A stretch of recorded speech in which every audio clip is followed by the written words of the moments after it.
दोस्तों, सबसे पहले तो आप सभी को इस नए साल की बहुत ढेर सारी शुभकामनाएँ। आशा करता हूँ कि ये नया साल आपके जीवन में ढेर सारा सुख और समृद्धि लेकर आए।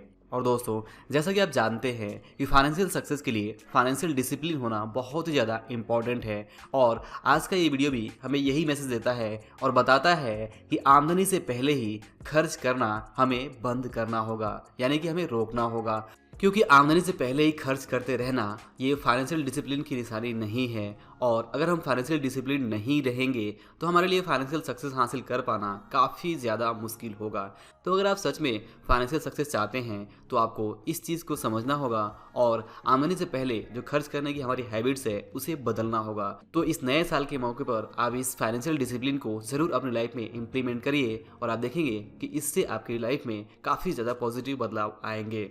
और दोस्तों, बात करें कि आमदनी से पहले खर्च करने का मतलब क्या है, तो इसका सीधा मतलब है कि जब भी कोई चीज़ हम उधार लेकर, लोन लेकर या फिर ईएमआई पर या फिर क्रेडिट कार्ड से खरीदते हैं तो इसका मतलब यही है कि हम आमदनी से पहले ही खर्च कर रहे हैं। जी हाँ, उधार लेना या फिर लोन लेना या ईएमआई पर या क्रेडिट कार्ड से चीज़ें खरीदने का मतलब ये है कि हमारे पास आज के डेट में वो पैसा नहीं है जो हम खर्च कर रहे हैं। और ये जो पैसा हम खर्च कर रहे हैं उधार लेकर, लोन लेकर या क्रेडिट कार्ड से, ये हमें कल, अगले महीने, अगले साल हमें भरना होगा अपने फ्यूचर के इनकम से। तो इसे ही कहा जाता है आमदनी से पहले खर्च करना। और आमदनी से पहले खर्च करना वास्तव में एक बैड फाइनेंशियल हैबिट है जिसे आपको बदलना है। और इसी के बारे में मिस्टर रिचर्ड टेम्पलर अपने book the rules of money में रूल नंबर 62 में हमें बताते हैं और कहते हैं कि don't spend it before you got it, यानी कि आमदनी से पहले आपको खर्च करना सीधा बंद करना होगा। और दोस्तों, इसके पीछे सिंपल लॉजिक ये है कि अगर आप आमदनी होने से पहले ही खर्च करते हैं तो इसका मतलब ये है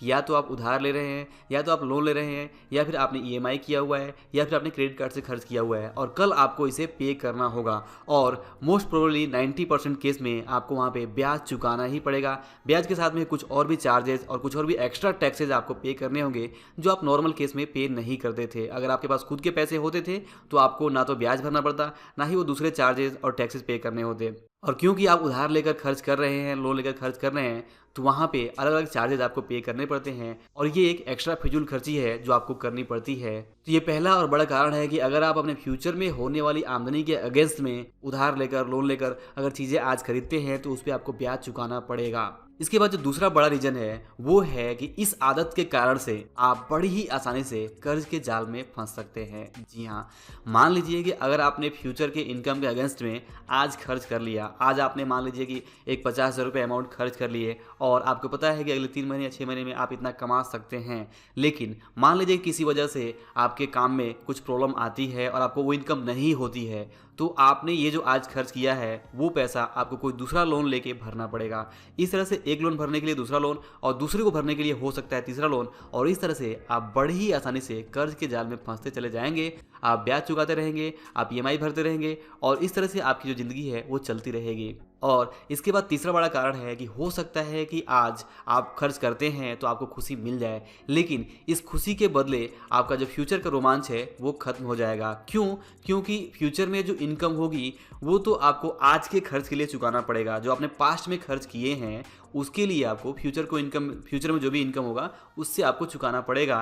तो फ्यूचर का जो रोमांच है वो ऑटोमेटिकली कम हो जाएगा। आप वहाँ पे ज़्यादा खर्च कर ही नहीं सकते। जैसे कि मान लीजिए कि अगर आप आज 50,000 रुपये खर्च कर देते हैं और कल अगर आपको वापस से 50,000 इनकम होती भी है तो आपने, क्योंकि पास्ट में 50,000 रुपये खर्च किए हुए हैं, आपके ऊपर ईएमआई है, लोन्स हैं, तो वो आपको फ्यूचर की इनकम से चुकाना पड़ेगा और वहाँ पे आप कोई दूसरा खर्च नहीं कर पाएंगे जो आप करना चाहते होंगे।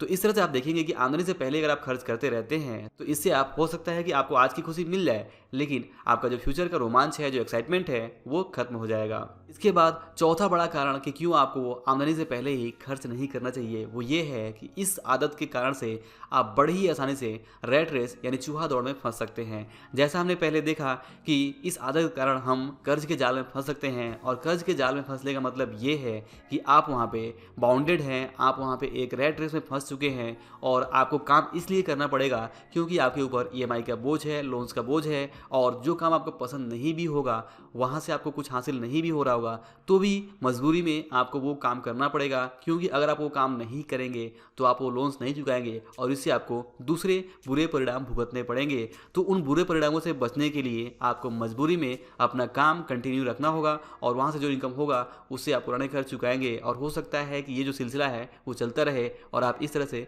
रैट रेस में फंसे रहें।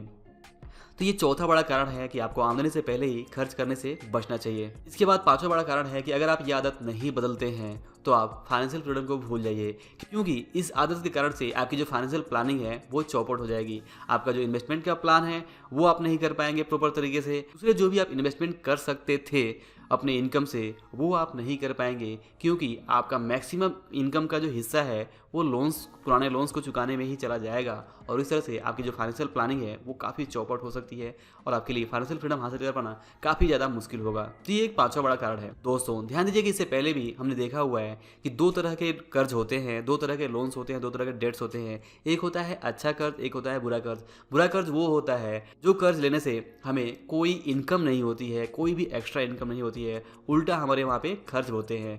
और अच्छे कर्ज वो होते हैं जिन कर्जों को लेने से हमारी इनकम बढ़ जाती है। जैसे कि अगर हम कर्ज लेकर अच्छा बिजनेस करते हैं और हम कमाई करते हैं, तो यहाँ पे कर्ज लेने से और बिजनेस करने से हमारी इनकम बढ़ सकती है, तो ये एक अच्छा कर्ज हो सकता है। इसके अलावा अगर आप कर्ज लेकर कोई प्रॉपर्टी खरीदते हैं, उसे रेंट पे चढ़ाते हैं और वहाँ से आपको ईएमआई से ज़्यादा इनकम होने लगती है, तो ये भी एक अच्छा कर्ज हो सकता है। लेकिन प्रॉब्लम ये है कि 99% केस में जो हम आमदनी से पहले खर्च करते हैं वो हम ऐसी चीज़ें खरीदते हैं जिसकी कल कीमत कम हो जाएगी। यानी हम डिप्रिसिएटिंग एसेट खरीदते हैं, ऐसी एसेट खरीदते हैं, ऐसी चीज़ें खरीदते हैं, ऐसी लाइबिलिटीज खरीदते हैं जिनकी कल कीमत कम हो जाएगी। जैसे कि अगर आप नया फ़ोन लेते हैं, नया टीवी लेते हैं, नया गाड़ी लेते हैं, नई कार लेते हैं, इस तरह की कोई भी चीज़ लेते हैं, तो आप देखेंगे कि कल चल के उसकी जो वैल्यू है वो गिरती चली जाएगी, उसका जो अट्रैक्शन है वो कम होता चला जाएगा, वो जो मॉडल है वो पुराना होता चला जाएगा और आपको इससे फ्यूचर में उतनी ज़्यादा खुशी नहीं मिलने वाली है। आज खुशी भले ही मिल जाए लेकिन फ्यूचर में आपको खुशी भी नहीं मिलेगी और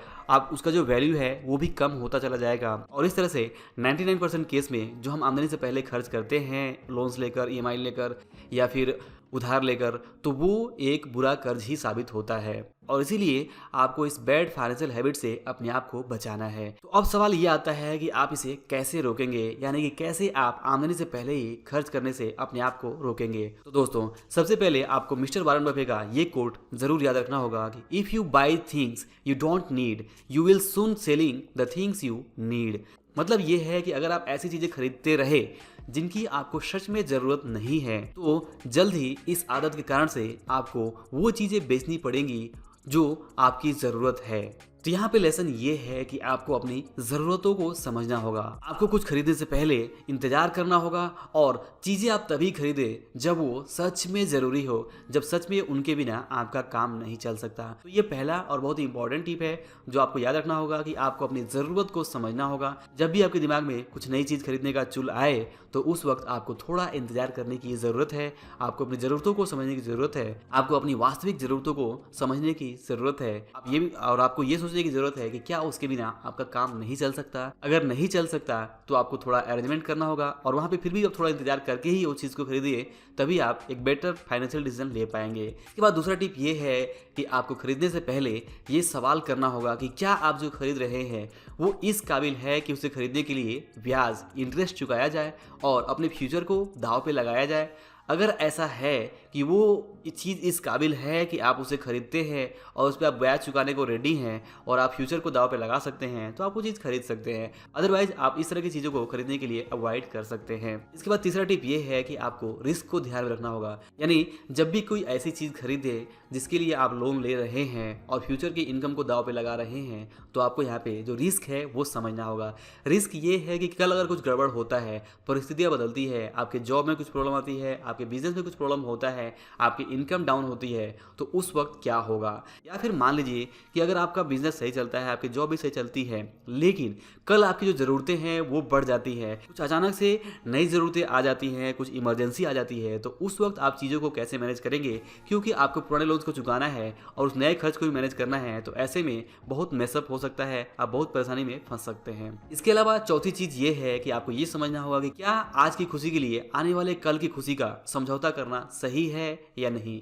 जी हाँ, आपको समझना होगा कि आप आने वाले कल की खुशी के लिए अगर आज की खुशी कॉम्प्रोमाइज़ करते हैं तो क्या ये उतना सही है या नहीं। अगर ये आपको सही नहीं लगता तो आप सिंपली उन चीज़ों को खरीदना अवॉइड कर सकते हैं। इसके अलावा पांचवी चीज़ ये है कि आपको हमेशा याद रखना होगा कि फाइनेंशियल डिसिप्लिन ही फाइनेंशियल सक्सेस का नाम है। तो अगर आप फाइनेंशियल सक्सेस चाहते हैं, फाइनेंशियली इंडिपेंडेंट होना चाहते हैं, फाइनेंशियल फ्रीडम चाहते हैं, तो आपको ये डिसिप्लिन फॉलो करना होगा और आपको इस आदत को तो दूर रखना ही होगा और आपको आमदनी से पहले जो खर्च करने की बैड फाइनेंशियल हैबिट है इससे बचना ही होगा। तो दोस्तों, ये था आज के इस वीडियो का इंपॉर्टेंट लेसन कि आपको आमदनी से पहले खर्च करने की जो फाइनेंशियल हैबिट है इसे बदलना होगा, इसे रोकना होगा। तो ये लेसन आपको कैसा लगा आप मुझे कमेंट करके जरूर बता सकते हैं। और अगर ये वीडियो पसंद आया हो आपको तो इसे लाइक और शेयर जरूर करिए। और अगर आप हमारे चैनल पर नए हैं तो चैनल को सब्सक्राइब करके बेल आइकन भी जरूर प्रेस करिए ताकि आप हमारे आने वाले वीडियोज़ को मिस ना कर सके। और अंत में इस वीडियो को पूरा देखने के लिए और हमारे साथ जुड़े रहने के लिए आप सभी का दिल से बहुत बहुत धन्यवाद।